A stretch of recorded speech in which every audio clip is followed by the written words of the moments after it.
Hello, everybody, and welcome to the 49th episode of the sensational ArtaCast. Last time people said in the comments we need to say sensational ArtaCast. Sensational ArtaCast, the unbelievable ArtaCast. No, we have the first. We have a lot to do to speak about today because Milwaukee DLC was, and also like we have all cards now revealed for the next set, and at least for me, I did already test really much while watching the Milwaukee DLC, and yeah, it was great. Frank Carsten won. Big shout out. We will talk about him now. But first of all, I want to ask you, how was your week? How are you excited about the new set? Did you already cook something up? Did you test already? Yes. Yeah, yeah, yes to all of those questions at Uh-huh. once.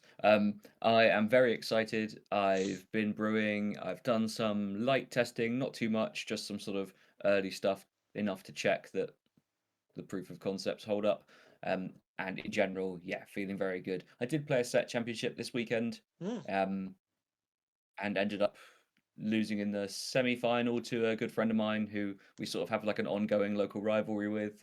We tend to meet in the finals, and I win half of them and he wins half of them. So yeah, he's pulled it back to even. I think he's pulled the record back to even between us now, and so the storyline develops further. So yeah, shout out to Luke for taking that tournament down, and yeah, had a lot of fun. Just played Green Steel and had to play against a load of Blurple in the eventually, and it's just actually that's not really true. I didn't play against a load of Blurple. I just played against a good Blurple player twice, which is enough to put me out of the tournament. So yeah, that was a really fun weekend, but mostly focused on set 10 now and very excited. I watched Milwaukee coverage as well, of course, and that was yeah, there's a lot of let's maybe get into that first because there's I think a lot of cool things to shout out from that tournament. Yeah. Yeah, again, a big shout out. I was very happy. I'm a big fan of Frank Carsten, and it's also incredible to win a DLC two times. That's I don't know, missing words. That's really crazy, and shows that Yeah. he's an insane player. Also, if you saw his list, it's for sure not a. Yeah, I think nobody played a similar list like him.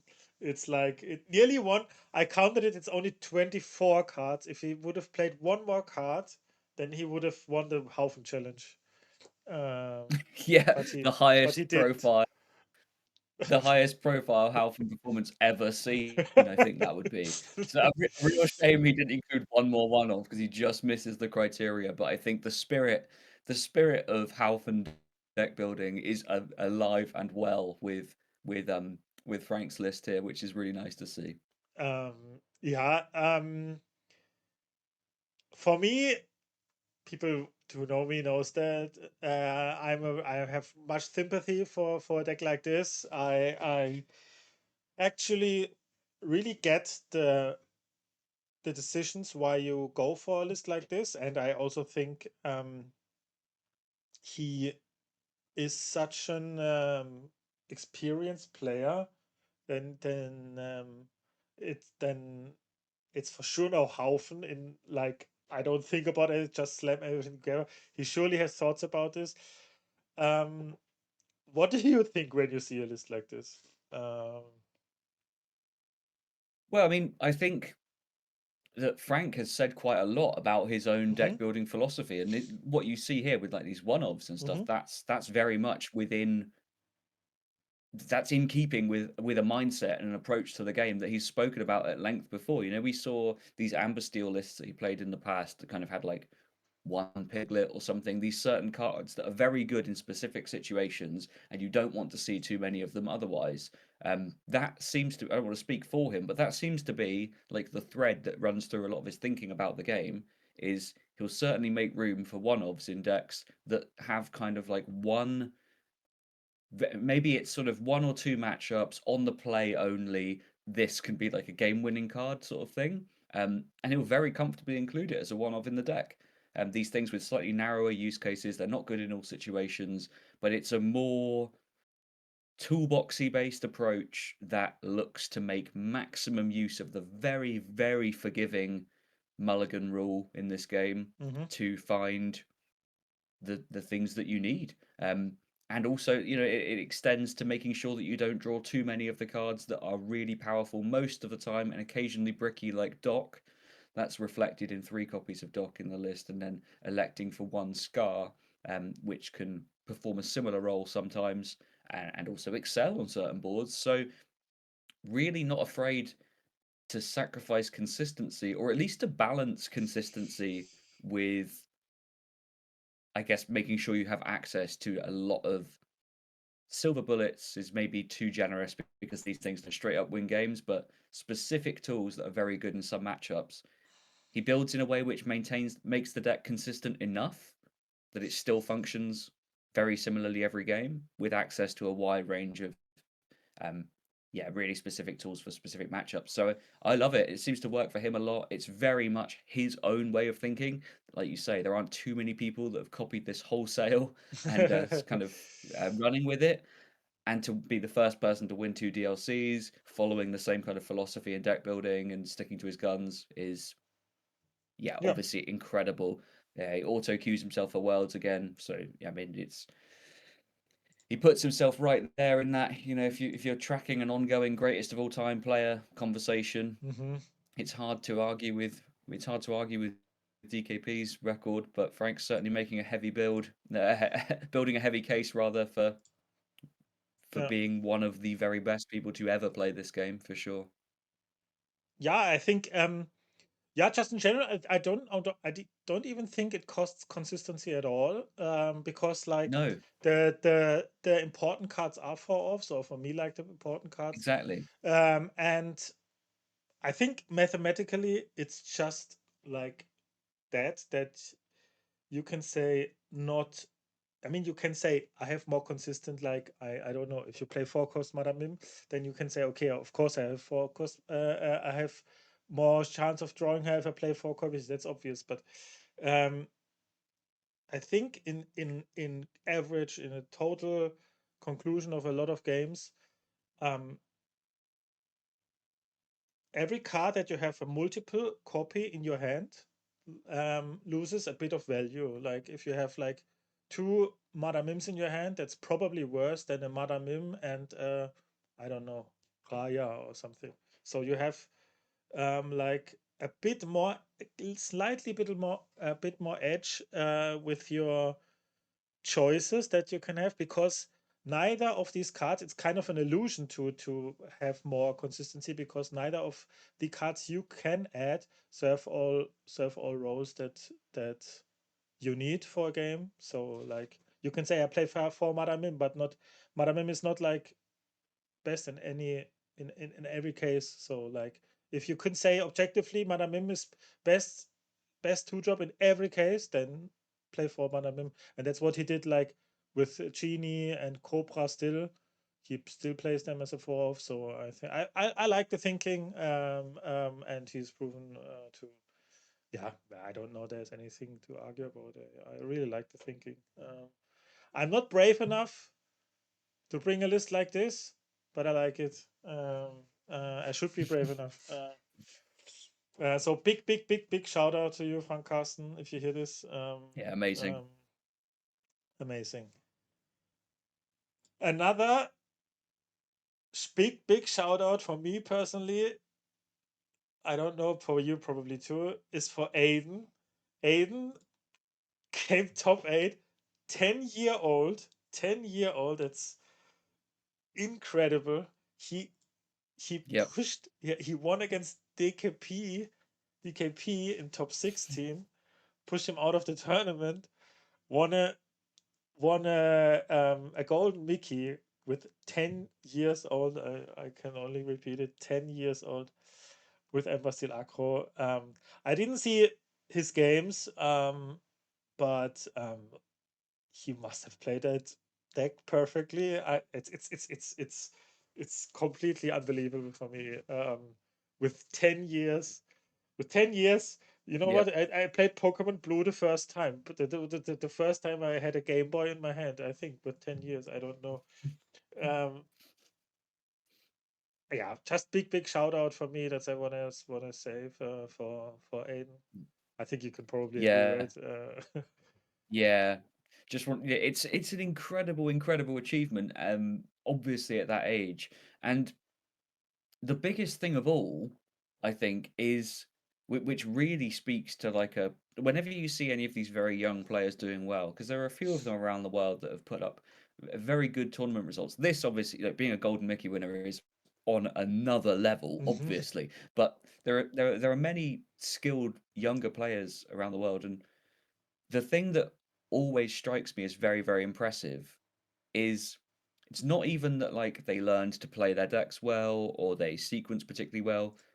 It's that having the mental fortitude and strength of mindset at that age that they don't panic in a big tournament mhm, setting when they're against a famous player. mhm. It imagine being 10 years old and Yes, having it's such a limited life experience, yet you still have the focus and fortitude that you don't just panic and misplay a ton when you're yeah, against it would be it's so easy for anyone to fall apart in a high pressure situation mhm, and think, right, I'm opposite the world champion. I feel like I've been a little lucky to get here. Or you get in your own head. You think, oh, do I deserve to be here? Do I not? Oh, I'm going to get beaten. Because you start thinking you're going to lose, you kind of speak it into existence and you lose.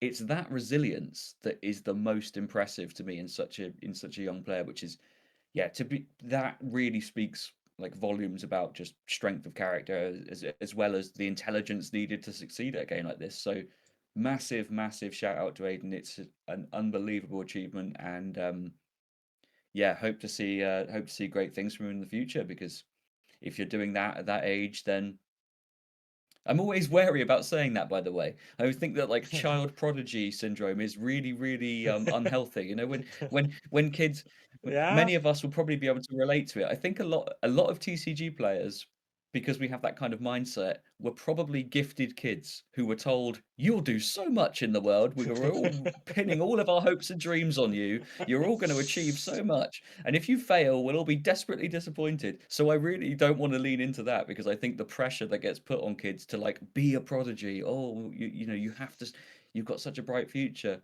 I mean, an achievement like that speaks volumes and suggests that you'll have a very bright future. But I don't want to add to the pressure of mhm, thinking you have to be the best in the world now. It's just an incredible achievement, yeah, and you should be super proud. And yeah, hope to see more from him in the future. But if he decides not to, then I respect his choices, and I respect anyone that walks away from the pressure to continue being a prodigy. Not that not to suggest he'll leave the game, but you get what I mean. I don't want to be like put him in a box of like, now you have to be the best, absolutely be the best, and then you yeah. engineer the fun out of the game. You know? I think that's a very good point. That's I really can totally agree. I think that you made a really good point.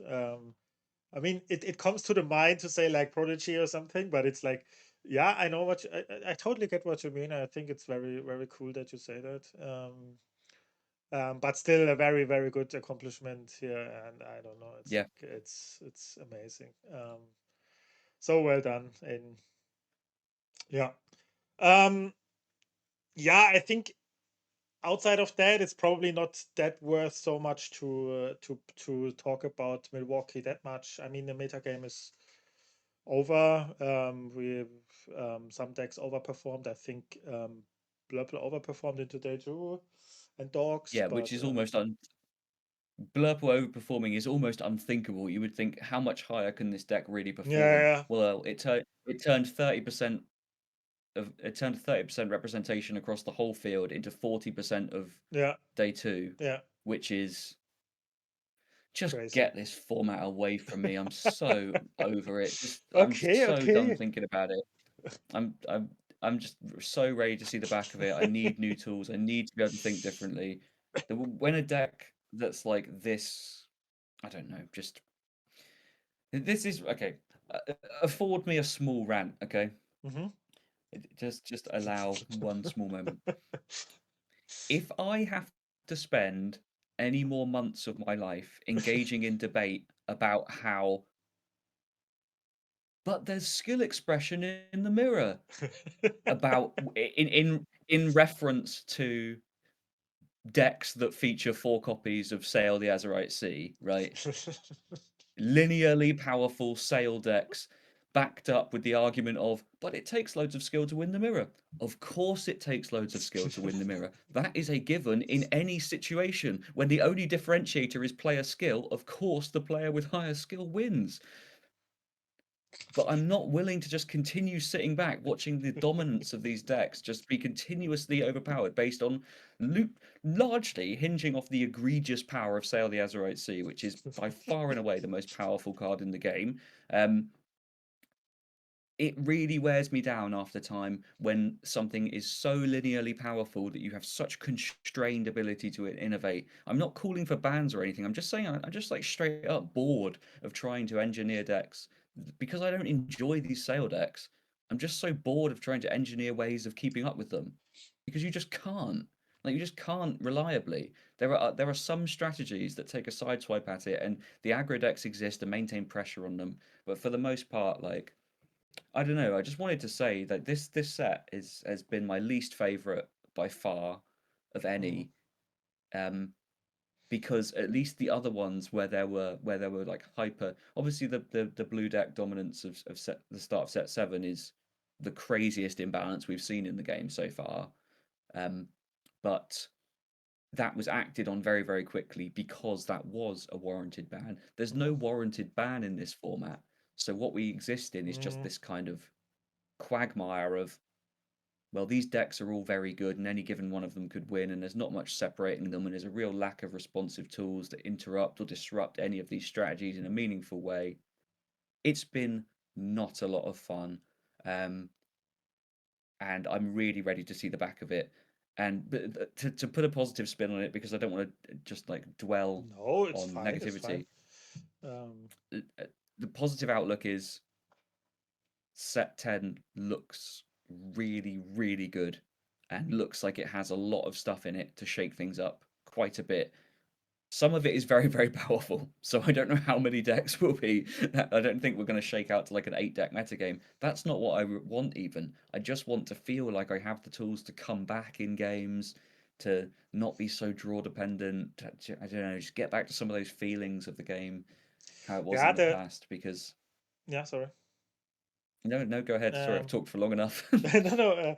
I just want to say, like, I mean, this topic is probably even half of the like top tier players, or I don't know, would say it differently. But I think a board wipe would help the game. It's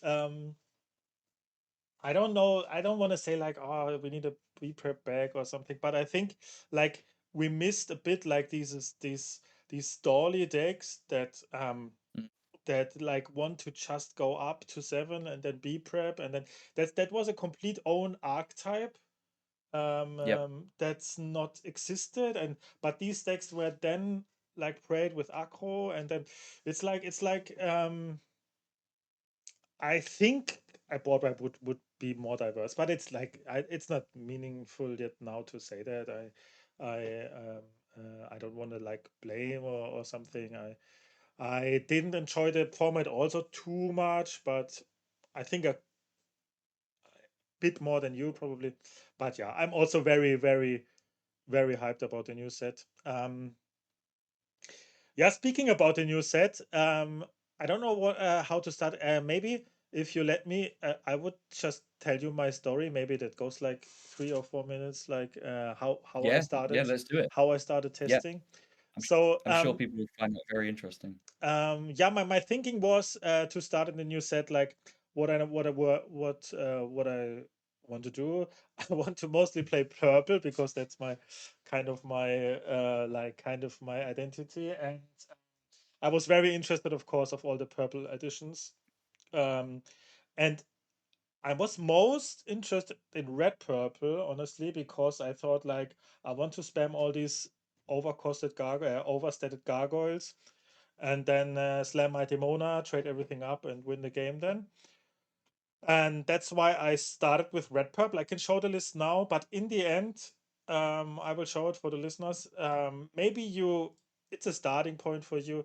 Every deck, I just want to say, every deck I build up now, probably it will change in the next weeks. And so I don't think this is completely well defined, but it's just my first testing results. So the red purple, in the end, it was not good enough. I think to beat basically the other purple decks. But what I found out when I played the red purple deck was that Amethyst is completely broken. It is so broken. I don't know. You can't the amount of card draw that's available now for Amethyst is so absurd that I'm at least not interested in. I'm not interested is saying wrong, but not it's not appealing for me, I can say, to look at any other color than purple because I don't know how you can keep up with the draw.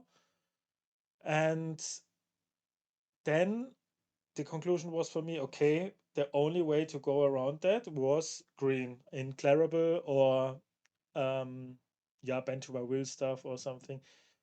So for me, the first thinking was you have to play either purple or green. I don't. Uh, Maybe there's so steel songy that I didn't try that. But yeah, for instance, like I played with my wife. She played like she is a blue player, and she wanted to try like Amber Sapphire and Amber and Blue Steel and stuff.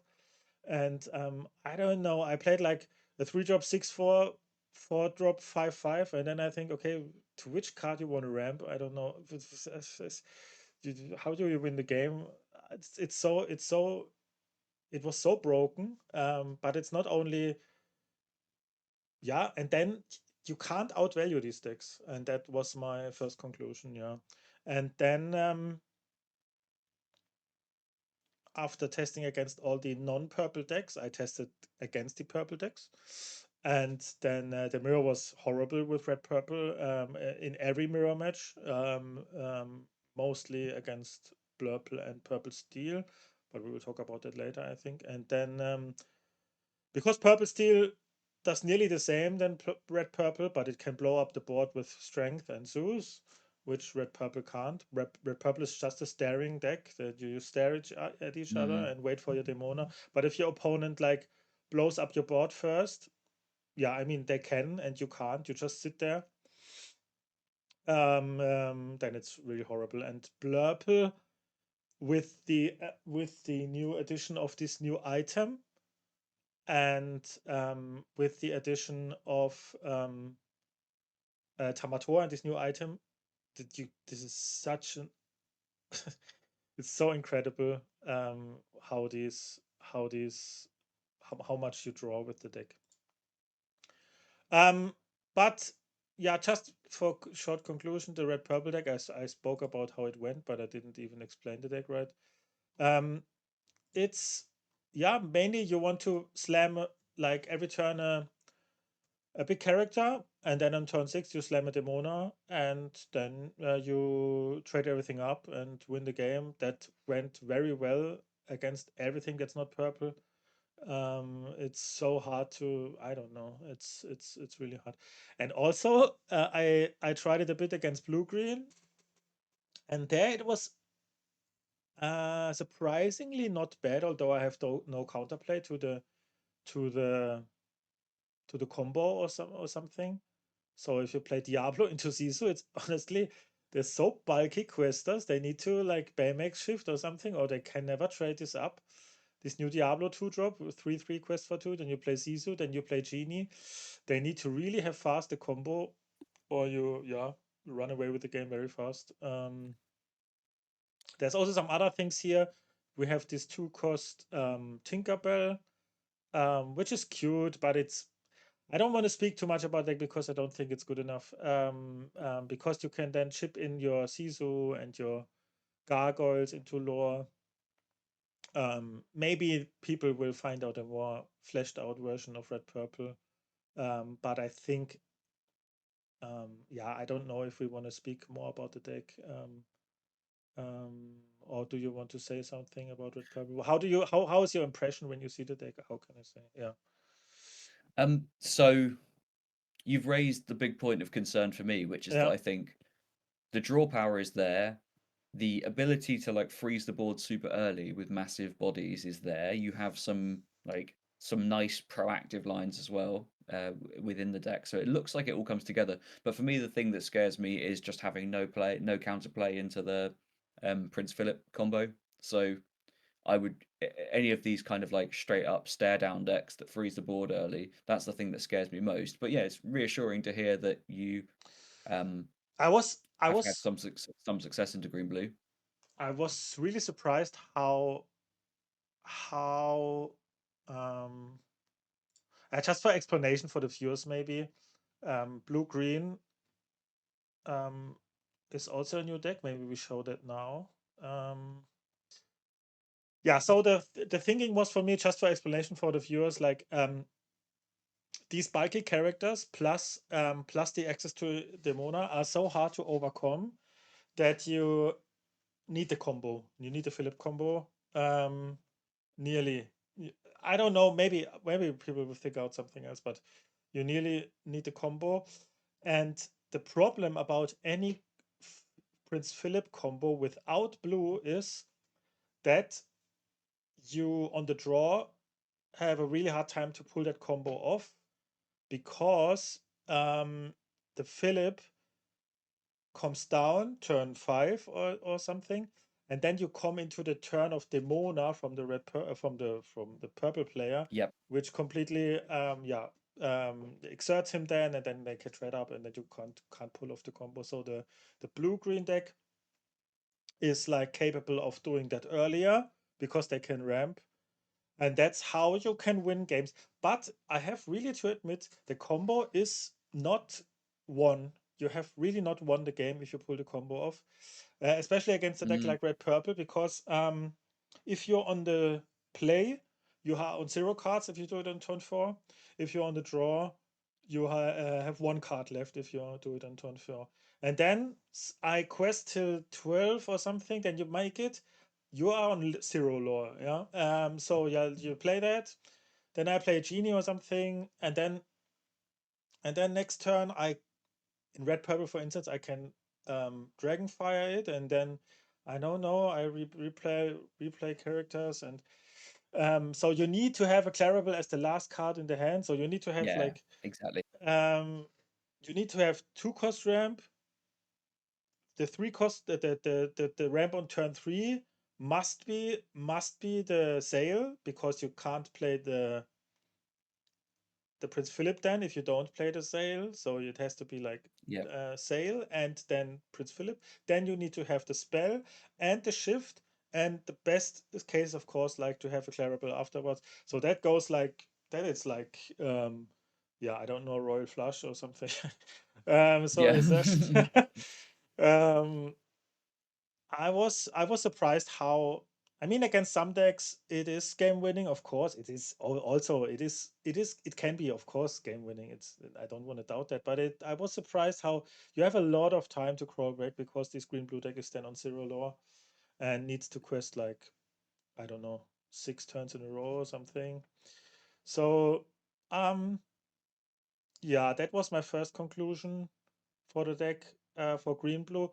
I don't know, when you see the list now, um I have like yeah, the combo with Prince Philip. I felt like Donald is still needed. I'm not an expert for green blue, honestly, but I just want to say what I tried with the new additions here. This new 6 cost Yeah, spell nice. is honestly a bit better than I thought. Um, it can discard 2 cards or stall you one turn. What happened more often than I thought it will be. Just like, you quest to 20 next turn either way. So you play just this. All opposing characters get -1 lore, and then you quest out. And often that's enough then. So I'm really not sure how the green blue deck will end. I'm also not completely sure.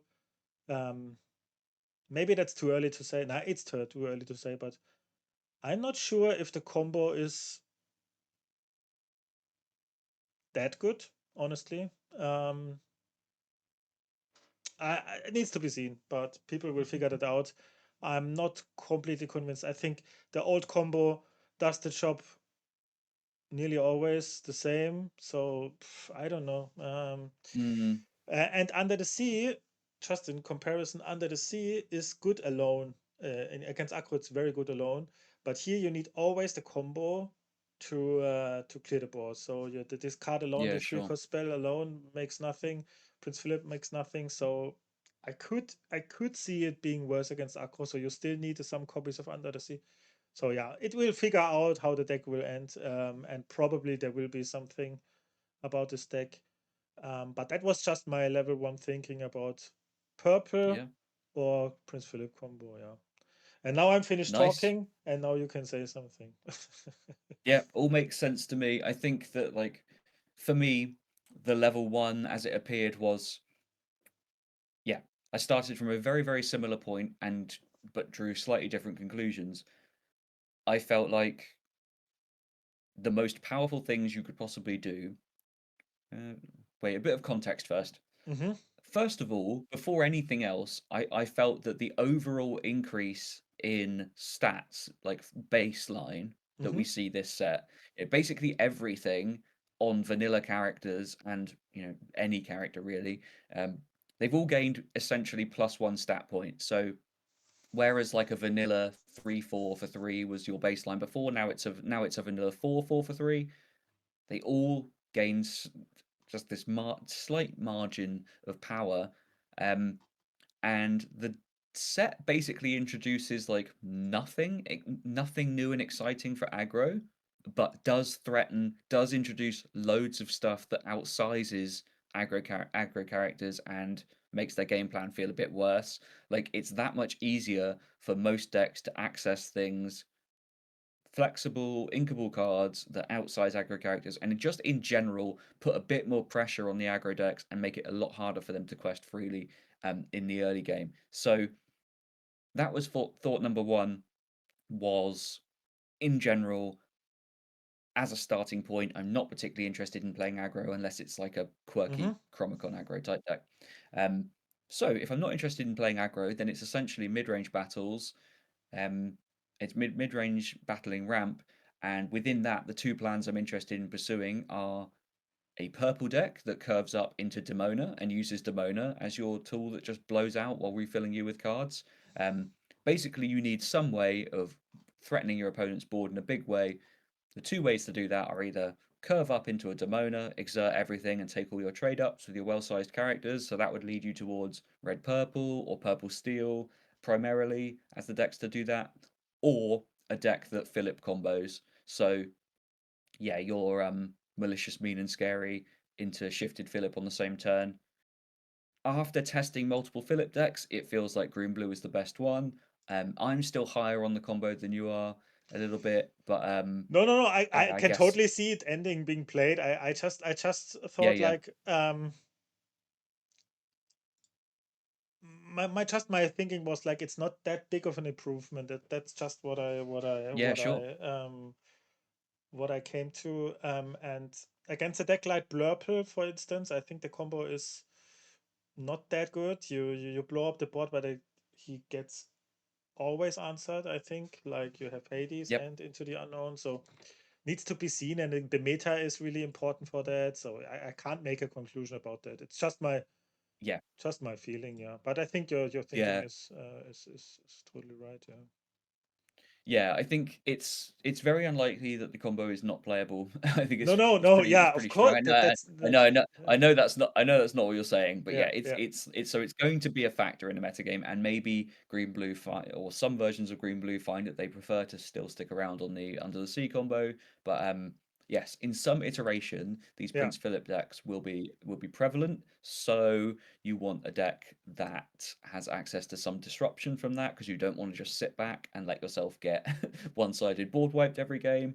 As you pointed out, you can disrupt that on curve with Demona by exerting the shift Philip. Sorry, the shift target Philip. that as long as you're on the play, that gives you an advantage there. But you can't really keep up with it when it's ramped out. So leads me to green blue as the natural position for that kind of deck. Um, and that was sort of the level one thinking. And then I Mm-hmm. mean, spooky sight as the existence of spooky sight Mm-hmm. as something that threatens curve out boards is itself, even if people don't play that many copies of it in the end, it's Mm-hmm. kind of format warping in its existence because you Yeah. already have this environment where you're already coming from an environment where pretty much the best removal sends stuff to your inkwell in the form of Hades and Into the Unknown. These are like ironically some of the best removal cards in the game. Um, Decks already benefited from making sure they had something they could do with excess ink.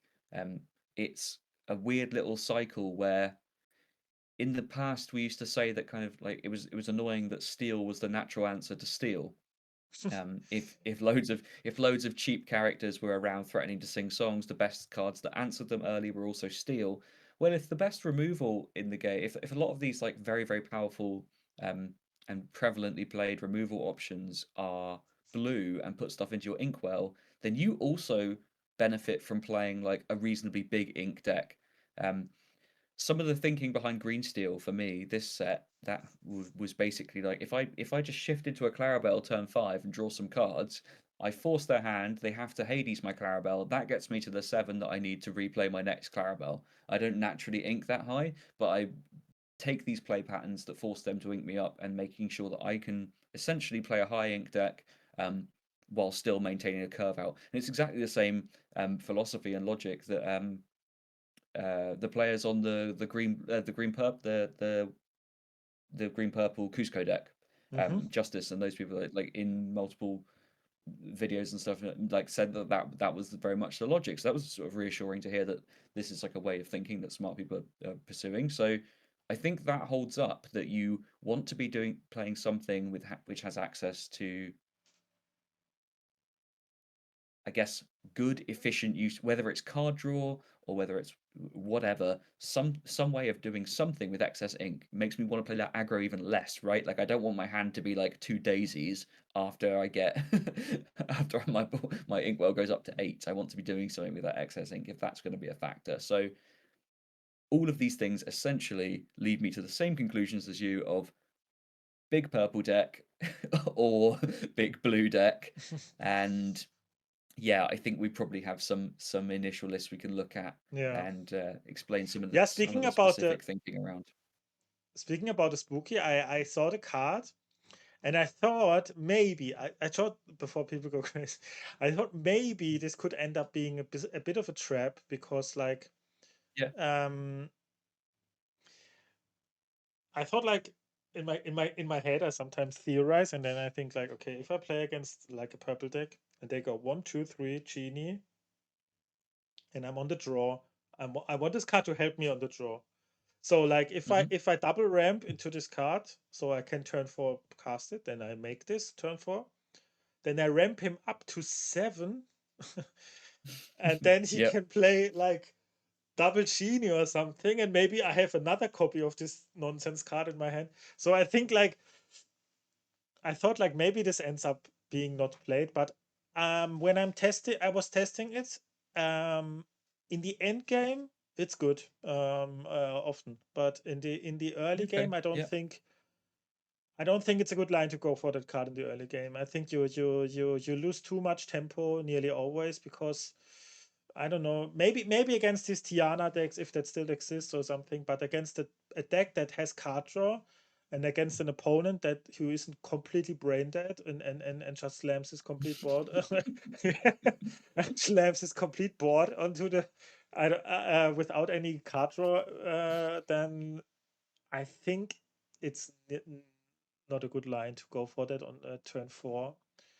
But it's a good tool for Blurple or something to, in the end game, like if someone slams the board with cards.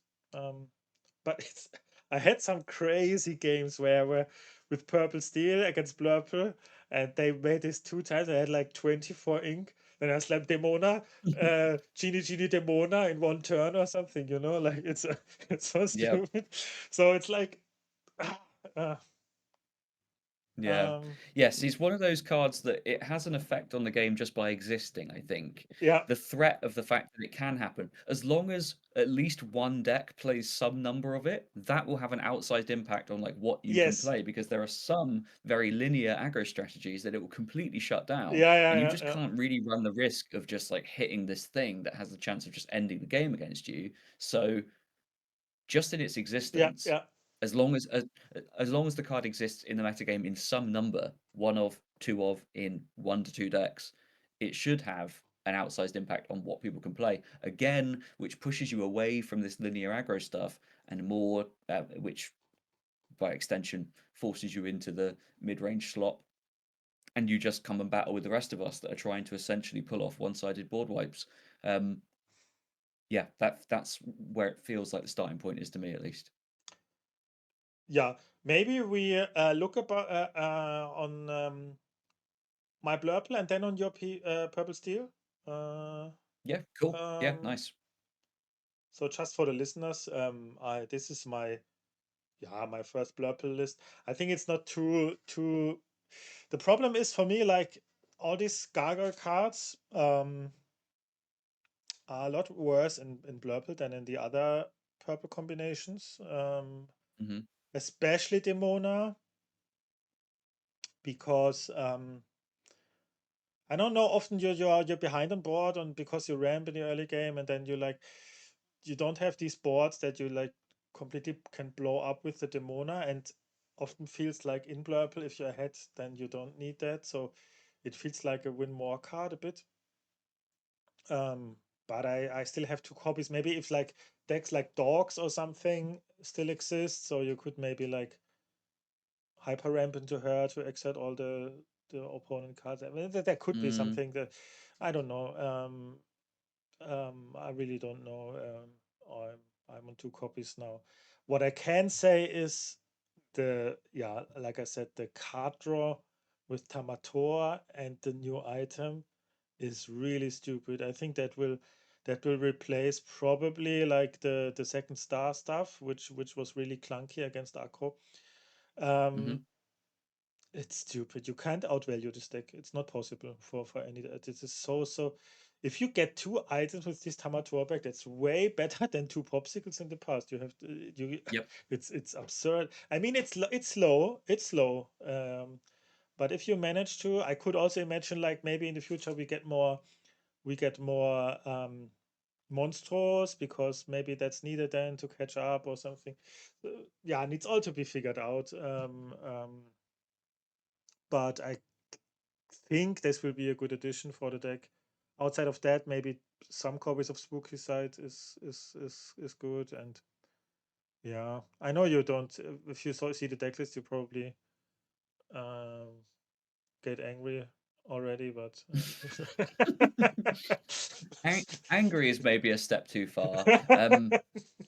But like fundamentally, there's like only as excited as I can be when I see just like standard Genie Elsa Bell together with Hades and stuff, and you see the same runouts. But like, it's good. It's very very important to note that while this set threatens to shake things up massively, it doesn't mean Blurple isn't good anymore. At least as a starting point, the deck is so powerful. And the same can be said for 2 or 3 other decks from set 9.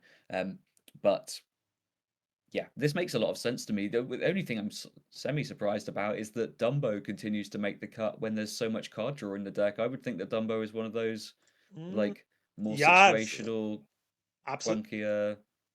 Absolutely reasonable to say that. I think you can lose evasive wars, and then maybe you could also play more Iagos or something. I don't know. Yeah, maybe I think you need more evasives than Genie to. It's yeah, but it's all very contextual. Yeah, it's totally reasonable to Yeah, say that from you. I totally get what you mean. yeah, just with I that didn't whole think too like much, book honestly. Also, Kamatoa like engine. what. Yeah, sure. Uh, um, But when we go to your Purple Steel, Yeah. I have a lot to say about Purple Steel. with my experience, and you hope you too probably. Um, how you think about the deck? Y- Yeah, so Purple Steel to me looks like just one of those perfect starting points because, well, first and foremost, the deck is very proven from set 9 and is super powerful. It gain through Demona, it essentially gains something which performs the dock role while also being when you just curve out into like big stuff every turn, threatens to sweep the board. You have now access to 8 removal songs through the Thunderbolt and Strength instead of 4. It just looks like a fantastic starting point to me. I think Hades, the new Hades plays really nicely in this kind of deck because It's amazing. when you've when you've won control of the board early and then you've like so on turn 4 or 5 you're typically well yeah turn 4 and 5 you're typically singing your removal songs on something they have like one meaningful thing left alive or nothing left you know they have like hopefully one thing left in board. There's absolutely no way they can let your Hades remove that, so you're always drawing two. Hades pretty much says draw two on it anyway, but when you've applied some amount of pressure throughout that early to mid game to remove their other stuff, there really is no choice at all. They must have something in play to try and challenge back with. Just think you win control of the board so much. And I've noted on this replace 1/3 drop with Lexington. And that's because I don't know if it should be Cobra or White Rose. You can make a good case for both of them. Um, it's like the placeholders are there, and in the 2 drops they're a little wonky. Um, I really like the vanilla 3/3 for 2, Mm-hmm. and the Smee is just kind of there holding over until we see how important it is to have Mm-hmm. extra evasives um, that can trade up. Lexington obviously goes a huge way to checking opposing genies, which essentially solves the evasive problem for you on the spot. I still like playing Yzma. I think if we shift to playing fewer evasives, then I like Yzma over Dumbo, because we just kind of play this full curve out thing and you present this extra threat. And you have 2 cards in your deck that are essentially threatening to explosively draw you 3 from 0. So, yeah, I think interested to see your thinking on the list as well, but not a huge amount more to note other than the fact that both Hades and Demona, as exceptionally powerful cards, look like they slot in so cleanly to Purple Steel. What are your thoughts? Yeah, yeah, makes total sense what you said. For me personally, after playtesting so much this weekend, I don't know why I hustled so much. I really playtested like 6 hours a day or something. Yeah, This is a nice. complete broken deck, a complete broken deck. Purple Steel. This is, um, I don't know. I can't imagine this not being top tier in the next format. Um, I think my list is nearly the same for than yours. Maybe we show for the listeners also my list, Yeah, but let's look. I tested this horse too, the 4 cost horse, Yeah, yeah. because I like it. And Yeah, and same. I mean he's completely reasonable. I think. Yeah, he's such a huge body. It's insane, unkillable.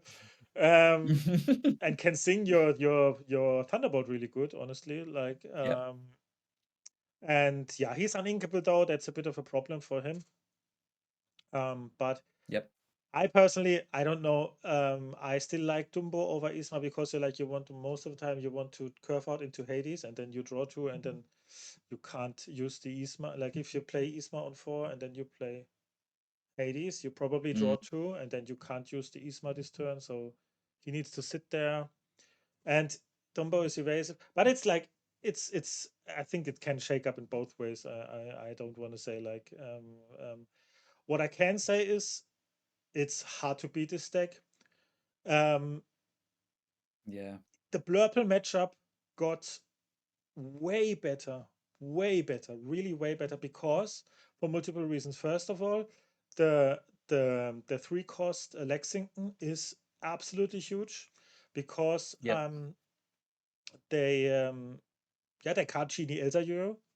They can Yep. they can alter you have to be careful about these gargoyles.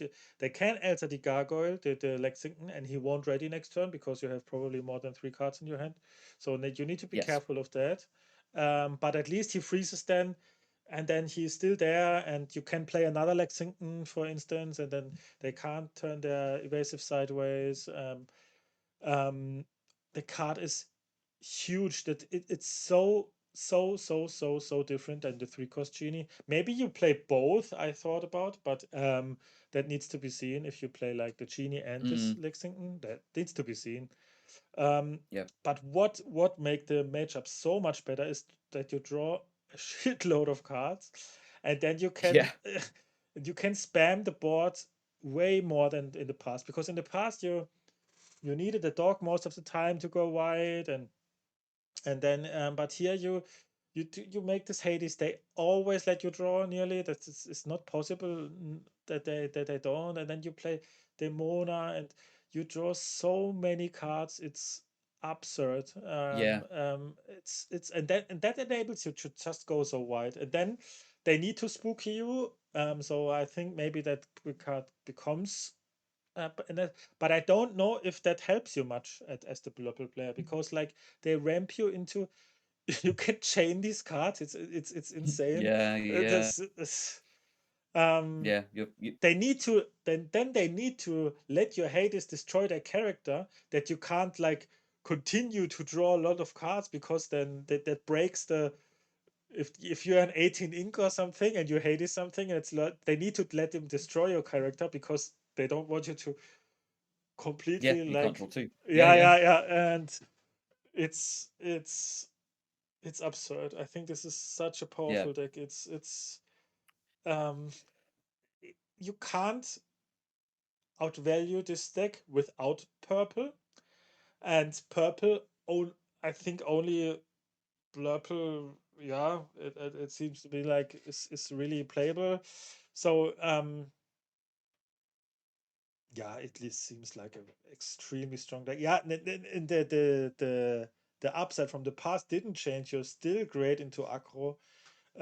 It's Mm, such a it feels I can only say week one, like maybe that doesn't everything doesn't matter what I say now in 1 week, but it feels like a very very complete deck. A very it's yeah. it has so many things. It is, but what I can say too is um, Demona, that card will that card will tilt people, really tilt people, because the card is so much better on the play than on the draw. It's so stupid. If you play a mirror match and Yep. your opponent plays the Demona, they blow up your complete board, and then you have your own Demona in your hand. What do you do with that card? Like it has no.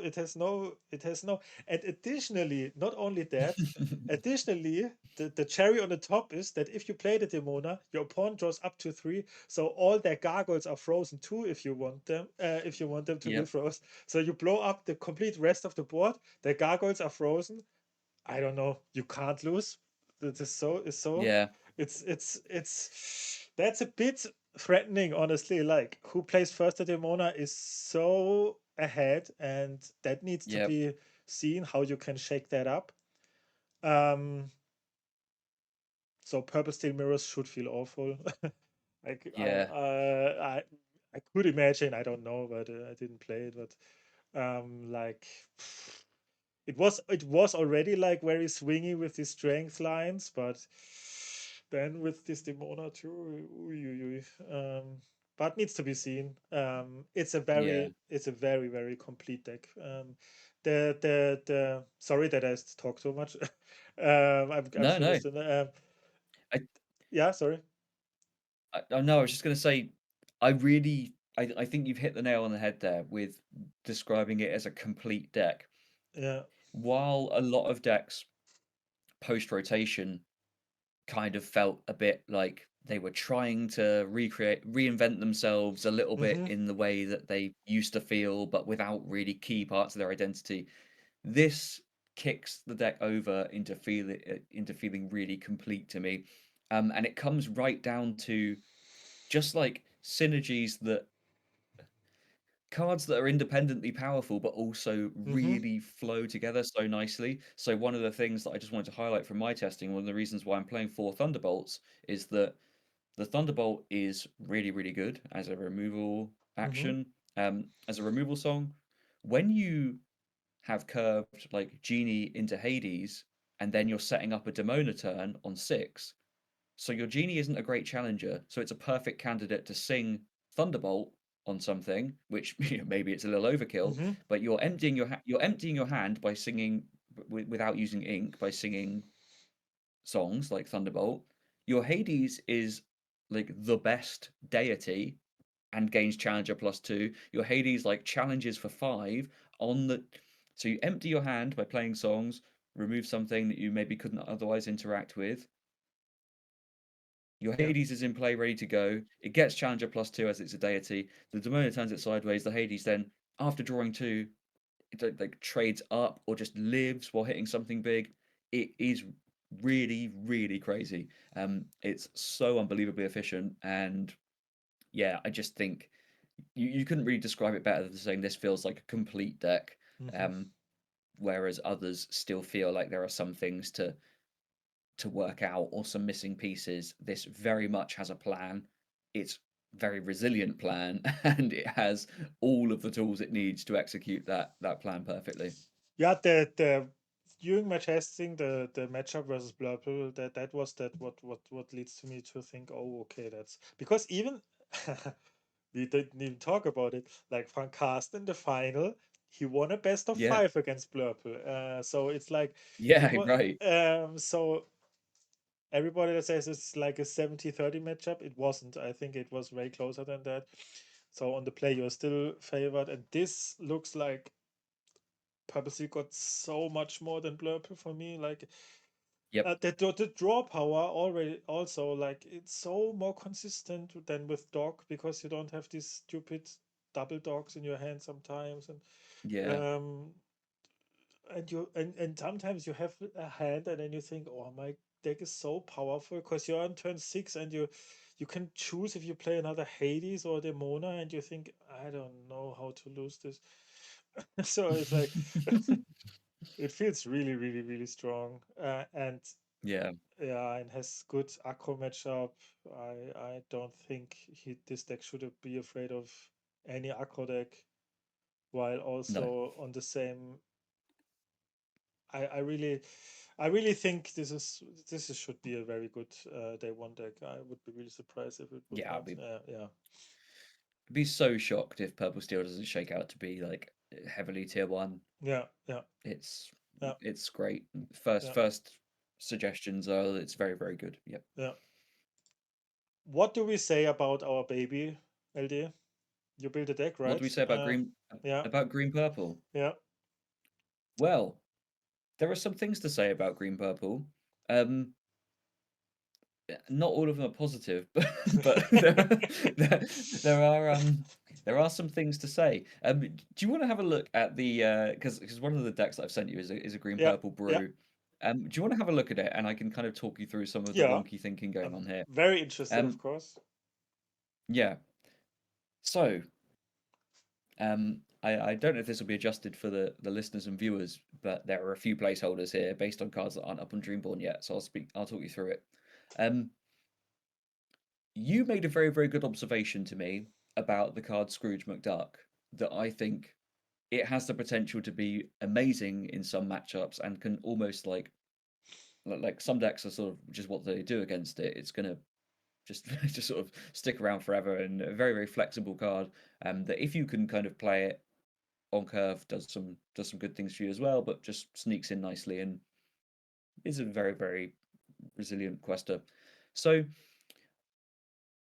the thing that you said that really stuck with me was about levers with Scrooge and Mm-hmm. having it as a card that's sort of it's one of these looters, a draw discard effect that you yeah are actually happy to play because it has enough upside on it. Otherwise, if you ditch or pull the lever early, wrong lever becomes very, very good. The other card that sort of piqued my interest is the 3 cost Nana, the three Mm-hmm. three that you can discard. You can discard something and discard something to bounce a character with Mm-hmm. cost 2 or less. So this is something that does like generally a very poor but occasionally better Kit Cloud Kicker Mm-hmm. impression. Um, Basically, I wanted to put something together that just bounces a lot of things early, uses that to like get a ton of advantage off Clarabelle, and then just continues to bounce and one for one things. So Hades fits in with the plan really nicely because, as I sort of touched on with Purple Steel, you if you get them down to this position where they have like one thing on board, they absolutely can never let Hades kill it. So you're pretty much always refueling and drawing up. You have access to like Shift Webby, which will help you hopefully do a little bit of keeping up with the explosive ramp starts. Um, Go-Go is a brilliant card at the moment in the format it looks like because things have slightly beefier bodies and Mm-hmm. it should be a little easier to find some good Go-Go targets than it has been in the past. And of course, an Ursula deck is just generally very strong. I still really like the Megara, the 3 cost boost one, just as an outlet for boosting once a turn with your extra Mm-hmm. ink, and then you could threaten to Mother Knows Best it. You have redundancy in that effect with your wrong lever. The first mode on it absolutely can bounce that back to redraw your hand. So you essentially just bounce things as much as you can in this curve out. Similar playstyle to what I was trying to do with green steel, Mm-hmm. which is if we can just, if your turn three is you play a 3/3 and return their 2 drop, and then you threaten to Mother Knows Best with that, you're representing a Clarabelle shift from an earlier turn. You really can just keep their board fully empty and just bounce and one for one each turn and build this board that quests while just really keeping them on the back foot. I have no idea if it will shake out as actually being good, but like in terms of pushing that plan of a bounce based tempo deck, you were playing 2 copies here of the quote unquote mini kit, which is like you that deck is either a 0 or a 4 of maybe depending on Mm-hmm. what actually Yeah. gets played in the meta. But yeah, that's the plan. Is just curve out into a shifted Clarabelle, as these other green decks have this set while bouncing a ton of stuff and just have access to a ton of card draw as well through Genie, Hades, Pull the Lever, Megara with stacks of boosted cards. Yeah, I like it. Like as a proof of concept, it actually held up and did quite well. I don't know what the future of green purple looks like exactly because right now it's hard to not think that other green decks do the green thing better and other purple decks do the purple thing better. But in terms of a tempo-y style game plan, um, yeah, certainly through the first iteration, this actually held up reasonably well as a temporary curve out deck. Yeah, Any maybe. thoughts? Yeah, I also tested it. Yeah, I like it. I like it. I like a lot of stuff here. I already some stuff that I didn't think about, like this 3 cost Nana. I tested green purple also a bit. I played it way more into this yeah, aggressive, or how can you say, like evasive stuff like Hmm. Pegasus. And what also was great, like really in testing it, surprised me, was the 4/2 evasive Flotsam, the new 3 drop, because he can check genies and check the Lexington, and yeah, against other decks he quests forever. I don't know. And yeah, it was the craziest for me, like, was it was unlosable into blue green. It is nearly I don't know, you rip the song with Ursula and then you quest Yep. with your evasives forever. They have no evasive answers. It is so, I don't know, it was, but the purple mirrors, the purple matchups were the problem, Yeah. where I struggled. Against Blurple I didn't test yet, but yeah, I like your thinking. Maybe we can also um fit the combo in or something, I thought, but it's like weird. Yeah, this is Um, it. That remains the big question mark for like a lot of green decks is which ones will adapt to become Prince Philip combo decks, which ones don't want to do that, and which ones do. mhm, I'm actually planning to do a video on my own channel this week looking at kind of the future of green mid range and some different iterations of green steel that will hopefully showcase some of that. But yeah, it's a really big question mark because it mhm. actually does eat up a lot of slots in your deck. Yeah, And I did tinker with some green purple versions, but yeah. oh, it really messes up your plan. The Demona thing is really the problem, that you Yeah, yeah. it can't answer. Although with Webby, yeah, with Webby you can on the draw, like maybe yeah, ramp that turn where you Mm. uh, but then you need a shift line. It's hard. Yeah, it's a tough It's sell. yeah, it's a tough sell. Also, like the steel decks have Pete, and so it's like Yeah. it's I don't think it will be. Purple Steel was traditionally, historically, always a bad matchup for green purple, and if that becomes a Hmm. dominant part of the meta game, Yeah, right. then it's for sure not very appealing to look at green purple in the first instance. But I just want to point out, um, I don't know how good the card will come out, but I love really the card design of Scrooge McDuck. Um, I Hmm. I think I really love the thinking, what they could think, because like they printed a lot of like these big bodies that quest for nothing, and the only way to break that up is like a card like that Scrooge that they need to trade up with all their big bodies because they quest for nothing, and then you can reapply him, and that's the way to play around that, because you can't Hmm. fight the board, you can't fight it with green purple anymore. um, so you need other ways to win the game, and I think at Yeah. least the card design of a card like Scrooge is a cool way to help them maybe play around it, because we have no access to crab, we have no big bodies, we can't win on board, it's impossible. Mm. So we need other ways. We need a combo, or we need yeah, like an aggro-ish play style, of course, that revolves around cards like Scrooge. If they don't, a deck that doesn't go to board early is really where Scrooge shines. That's really where he Yep. shines. But if we have a lot of curve out decks, then he becomes way harder, because they don't care. They trade him every turn, and then you lose tempo. So it's hard. But against For blue green, sure. he was exceptional, because you also, against blue green, discard your pull deliver, and then if you're not denying the combo because you draw no Ursula, even if they hit the Prince Philip, you wrong lever it, because it was amazing. But yeah, it's needs to be seen. It needs to be. Hmm. For now, I would sadly still doubt it a bit. Um, yeah, I thought on every amethyst combination. I thought even about amber amethyst, because it's the only amethyst combo we didn't talk about yet.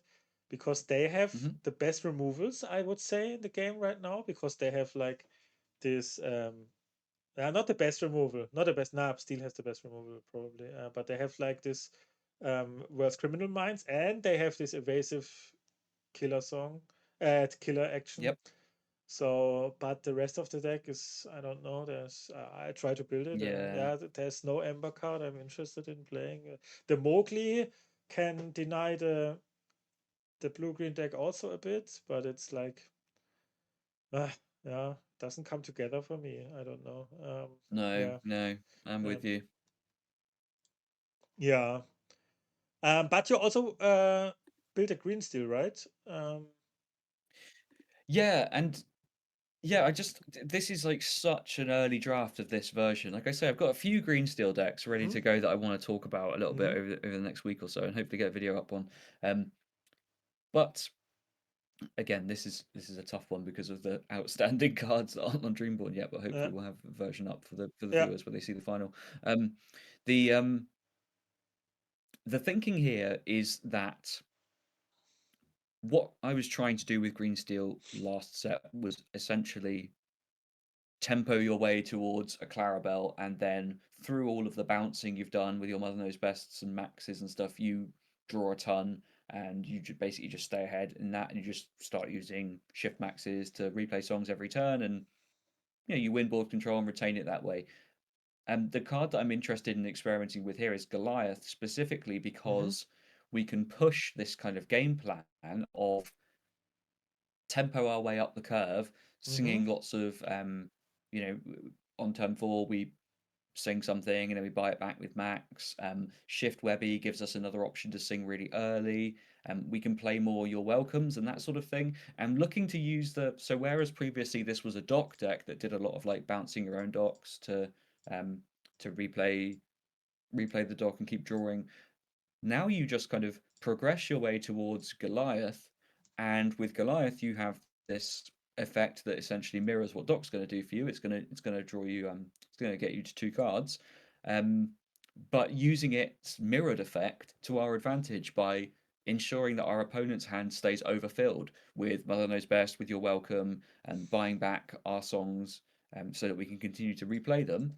You push your tempo advantage so that basically they have an excess of cards. It doesn't really matter how many they draw, and then you basically force them to remove Goliath immediately. Otherwise, they discard down to 2 essentially. So yeah, it's feels like a slightly different approach on that green steel um, strategy, but the point of failure for it on the kind of opponent side is that they basically get a window to kill the Goliath. In theory, that enables us to continue progressing the game with all of our other things in play Mm-hmm. after we drew up. It's kind of like, you're under pressure to kill an unexerted Goliath, which you absolutely can do, but it's somewhat difficult at times. Um, yeah, so we get our dock effect, and then we force them to answer it immediately or discard down to 2. So yeah, this was just a sort of one of many iterations for Green Steel, which really pushes this tempo style game plan, I think, and it remains to be seen how good it is against the stuff that right now. I will say again, to echo something you were saying, it's a little hard for me to see past Purple Steel, which to me feels like it's doing the absolute best things Purple can be doing. Um, and but one of the big plus points for playing green steel always is that you have access to 4 Ursula and 4 Pete. So if blue green becomes extremely popular, it's a major reason to play the deck is that you have the best way of disrupting it, Mm-hmm. and breaking up that combo a little bit through a combination of removal Ursula Pete. You have a good chance of fighting back against that. So yeah, I'm unsure how I feel about this. It's not like I'm going to suggest this is some sort of busted game plan, but there's something here, and there are a few iterations I want to speak to people about this week, hopefully, and see what we could pull together, because Yeah, there's a lot of directions to take it in, but of yeah, that's course. that's Yeah, sort of one of my starting uh, points. and I think it's important to find that all out. I mean, yeah, I think that's Yeah, nice, nice. I can really say for especially against blue green, this should be really amazing because you have Ursula and Pete. Um, yep, yeah, against the purple decks, we need to see how it yeah, just how it maybe it's not that bad as we think. I don't know. I think it's it's yeah, it's solid. But we need to see. I can really see the how you can against purple steel or something, against how you can catch up on board really well in the early game because you can really sing every turn their threat away.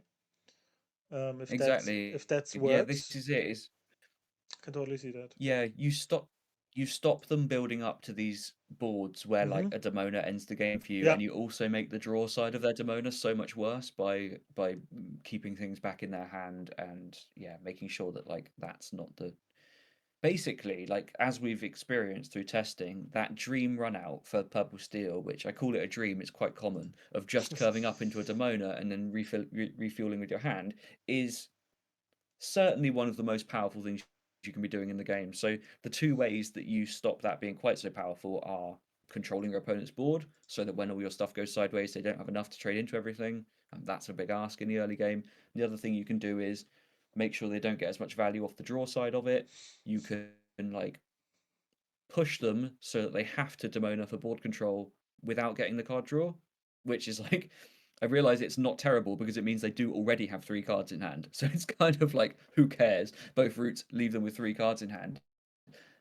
But you can make them make slightly less Mm-hmm. optimal plays, and it essentially means that you could consider things like You're Welcome to be almost unconditional removal when you know that they're going to end their turn 6 with 3 cards in hand Mm-hmm. anyway. So Yeah, Yeah, just spin some of these cards and makes them look a little better. Yeah.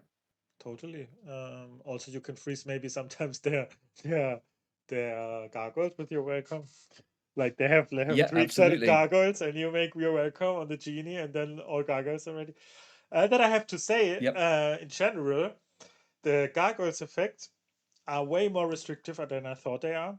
That's very, Hmm. very, as you said last week, exactly like you said, like you just can't like play them and turn them sideways if their opponent doesn't do No. anything. So you could, they are very, very, yeah, you durdle around a bit if you play too many. That was the problem with my red purple deck, that I didn't realize on first, that you durdle too much. You do nothing because you can't turn Mm. them sideways. And then yeah, that's sometimes with purple steel too, like, and especially in a tournament, I can already say that be careful about these gargoyles in your on your spot, Yep. and of course on your opponent. I All the time during my playtesting, I ready them because, yeah, start of turn, I ready all my stuff because I'm used to it. You need to be really careful.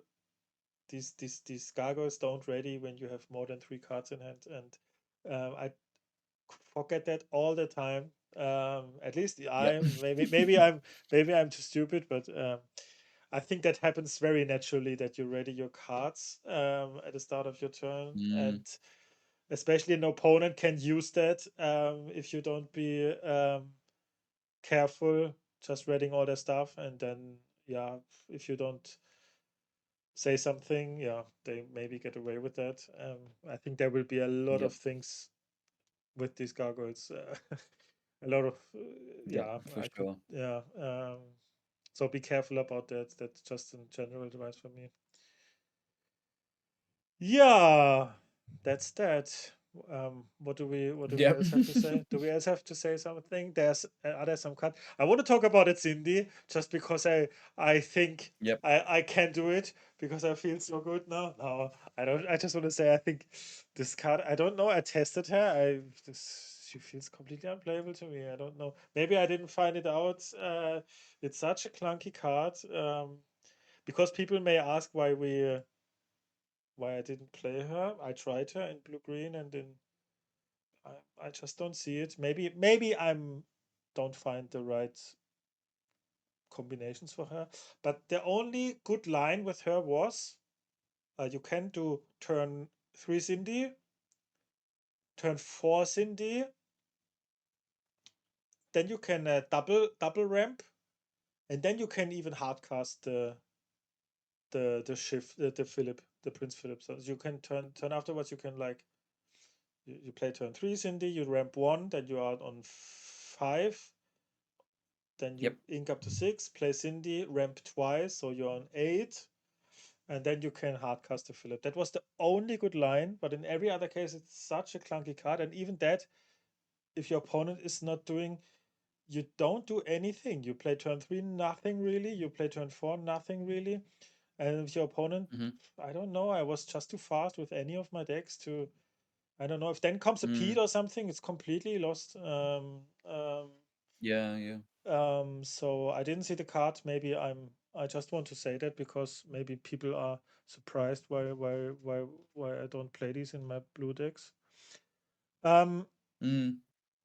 yeah, and also Goliath in the purple steel deck. I didn't need it. I don't know. It's I have so many, I have so much card draw, because that might also be a card for the purple steel deck, but you really don't need that. You have so much card draw that I didn't need it. So that was just some cards that I Yep. think are worth mentioning. Yeah. No, it makes a lot of sense. Yeah. Yeah, I think Cool. it was a bit confusing because I had so much to say this week, but I think I've Yeah. covered everything I wanted to say. I don't know if you have Yeah. something. Well, I think it's like at the start of the set, it's really hard, right? Because we want to start putting deck ideas out there. Yeah. And well, I don't know how it feels about for you, but so I go through the same process every time where I have a ton of ideas based on cards I've seen that are really exciting. And then usually over the course of the first week to 2 weeks, I identify things that feel very powerful, and then I also like so basically I'll use the example. I'll say the decks as I actually mean them in this context. Basically, purple steel to me felt so good, and like I'm not going to test Blurple because I have no desire to play it, but like of the decks that I would play and enjoy, purple steel stood out so much that I want to fully explore all the other concepts and see like what I'm going to do. And I'd love to do something with green steel again and try to push that archetype again because it was really, really fun. But like it's hard to look past that thing that you identify as feeling very, very powerful, right? Which is Mm-hmm.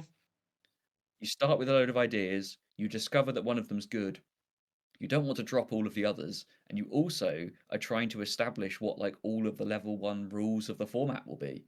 Like which things are playable, which things like is aggro as dead as we perceive it to be? Maybe not. Um, I think it's kind of yeah, Yeah, it's hard to of look course, past those first things you lock in on as feeling really, really good. of So course, there's yeah. always a lot to talk about because we have like all of our assumptions, which are just based on these cards in a vacuum, early testing results. Yeah, and all I'll say is coming together. Like the purple stuff looks very, very good. Mm-hmm. Um, I think the Prince Philip combo is very, very real, and we'll have a couple of different shells it could shine in, which makes blue green look like a very good deck. But it's certainly not unbeatable. And yeah, looking forward to developing some of these things a little more over the coming weeks. But for Yeah, now, yeah, I yeah, think of that course. there's a So big psychological impact of some of these changes for me, which is that like I don't need the format to fundamentally change, but having access to a three drop that checks a genie on board is a huge, huge mental change for me. Like that I can be on the draw, not ramp, and then they play a genie and I play my three drop on curve, and it doesn't feel like the end of the world, hmm. right? Yeah, I know what It you mean. doesn't feel I know like what you mean. okay now my opponent inks and plays Elsa and turns my thing sideways and ships genie in and ships Elsa in. Well, now if they would do that, they lose their genie. The single That's a big, point, big change. the single point of strength is the world, you know. Like in the past, we Yeah, played the three cost genie. They play Elsa, then have two, three damage characters in play with they can next turn bell. And now they yeah, what they do? They freeze your gargoyle, but then okay, the genie can quest then, but it's at least not the end of the world, like you say exactly. Yeah, yeah. They freeze it and don't take it out, and like so. Of course, like then it's stuck for a turn, but then you can play in such a way where you free it up next turn and you still have your three cost singer alive. It doesn't go away. It's going to check the board again, which is good. Um, yes, yeah, it's nice to just have those options and have those lines that can do something into some of these really really strong openers. So yeah, big mental reset, which is good. And just having options into some of these things, which is just really what it felt like we were lacking, and where a lot of that frustration comes from is just with a lot of these decks. I was like, what do I do on the draw into a turn three genie? How do yeah, I ever reach card parity again? How do I ever take control of the board again? Um, unless I also play the same deck because like the best answer to evasives is evasives, and don't get me started on all of this parasitic nature of these problems where the best answer to all of these problems is also just more of the problem is the same thing every single time. So yeah, ramp it's feels ramp feels much yeah, fairer. This it. I don't know. yes. Much fairer. Yeah, like another one of your good observations where we were chatting this week was you remember like how oppressive Hades felt before the seven Mm-hmm. cost blue Hades was like it comes in and removes something, and also like the 3/6 body was essentially unkillable. Yeah, yeah, Now we have access to much better bodies for just yeah, cleaning that up, which is another huge shift, which is great. Just having that 3/6 body not feel like a pure game ender when yeah. it's sat around in play Yeah, is it a was big, funny big with difference my. as well. So they're all Yeah, sorry. no, no, go ahead, go ahead. Yeah, it was funny with my 6-4, like like the Bronx. It completely. My wife needed to Hades my Bronx a three drop because the Bronx checked the Hades. Yep. Like the exactly like you said, like the bodies are so much more that these Hades is so less oppressive. And Hmm. yeah, exactly. You slam so big bodies on the board, like then these game plans that ramping up into these Hades or even like Blue Steel is for instance, I think I can totally not see. I don't totally don't see it, Blue Steel.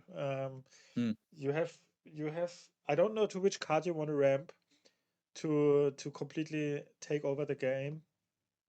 But Yeah, maybe I'm missing a bit like imagination or something that can totally be. Um, but that's how we felt. Like I played a 6-4, 6-4, 5-5. What you gonna do? You can maybe Hades one, and then I can. I don't know. But yeah, needs to be seen. Also, what also could be something is like people will tinker around is like the Circle of Life decks, which can do the Philip combo also before turn 6. yep, That's something to note at least. yep. It felt a bit inconsistent. I played it a bit and it felt a bit still inconsistent, but I'm surely not um, played the perfect build at something, and I didn't enjoy the playstyle, so I didn't work on it much. So there will surely be a lot of people that work on that. So Mm, yeah, and some other things we didn't even think about now. Yeah. Um, yeah. yep.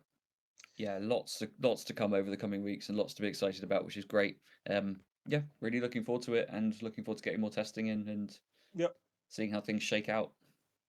Feels good Nice. right now, but maybe in a few weeks we'll be here screaming about Demona Yeah. and calling for bans. We're in the hope phase of the cycle right Eddie, now. We're in the phase where we're still smiling, and then comes the sadness. I would be totally surprised, Eddie, if we don't do that because that's our nature, we are here for Yes. complaining about bad things in the game. That's our Yep. that's our purpose. No, but it's like it's funny. It feels like a cycle sometimes. But yeah, it's always It exciting. does New okay. sets are so exciting. I mean, I would never want this to change because like it's this way of thinking that like enables me to be here doing this with you. But I do occasionally feel so much like I'm in such a self-destructive pattern, which is that like every few months we get a new set, which is like that's your new input. That's all of your new input for 3 months. That gives you all of your thinking to do.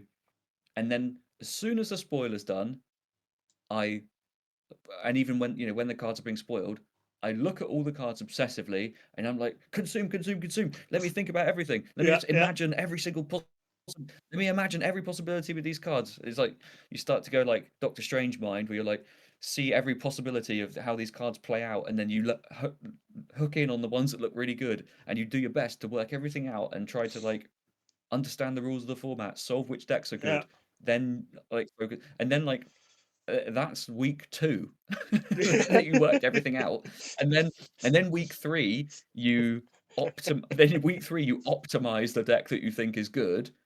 Um, After that, everything else is just reactive based on like what everybody else is playing. So you just like consume all of your new input within 2 weeks, and then for the rest of the 3 month cycle, you sit around going, "I'm so bored. Why is this so boring? Everyone's doing the same thing over and over again that I worked out you should do 2 weeks ago." And it's like if I had a healthier relation, like maybe things would move slower if I had a slightly healthier thought pattern with this stuff instead of like just desperately trying to like find all the answers as quickly as possible.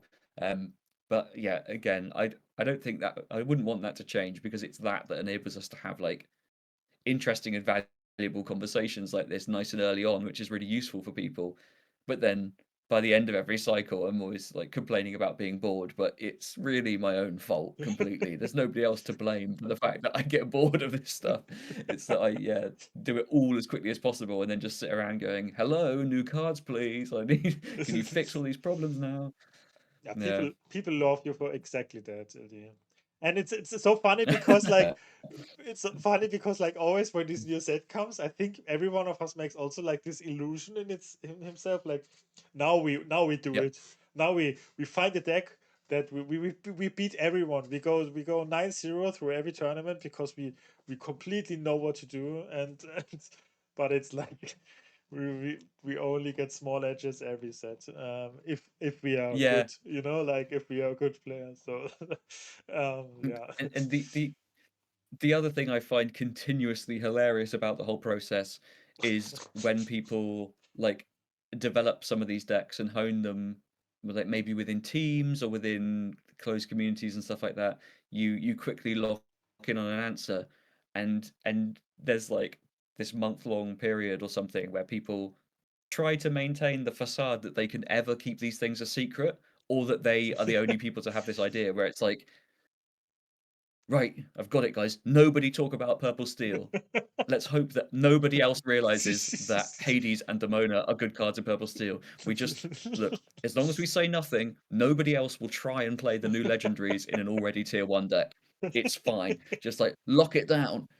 Nobody talk. And then like inevitably a million people have the same ideas and they all shake out. Like there's definitely room for innovation in the game and like developing something in secret before a tournament, but Yeah, of course, the but ways that people yeah. the ways that people practice, the ways that people communicate about this game, I've seen the same pattern play out so many times. It's like a couple of weeks of trying to keep a lid on something, and it inevitably is elsewhere. Like, your ideas are never your own for long. Yeah, Just talk and enjoy the yeah, yeah, discourse yeah. about these things and That's develop true. them with other people. It's just, I understand wanting to hold on to tech, but I find it endlessly funny how the pattern just plays out again every single time. There's no way to keep a lid on something Yeah, like that much. I also thought Um, about it, but it's like because in a month, like I'm in Singapore in a DLC, but it's like in a month, in a cycle of a TCG, that's a world that's like three yeah, years, you know, like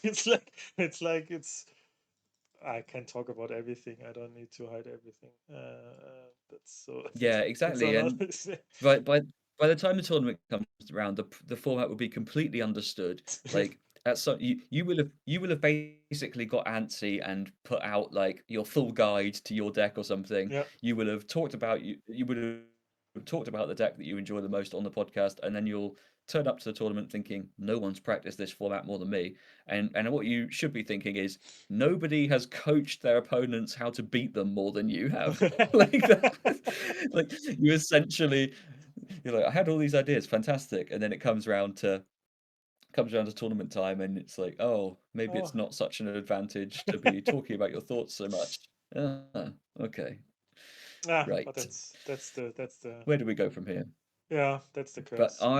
I have a lot of faith in you for this set, a lot of faith in you for the Singapore tournament. I think that certainly from early indication, I think if nothing else, this looks like a format that should nicely suit the way that you play.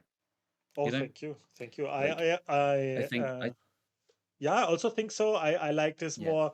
This gets a lot more grindy. That's also my always my like a bit. I like it a Mm, bit more. Like if this not these dog decks were not my playstyle, but yeah, let's see.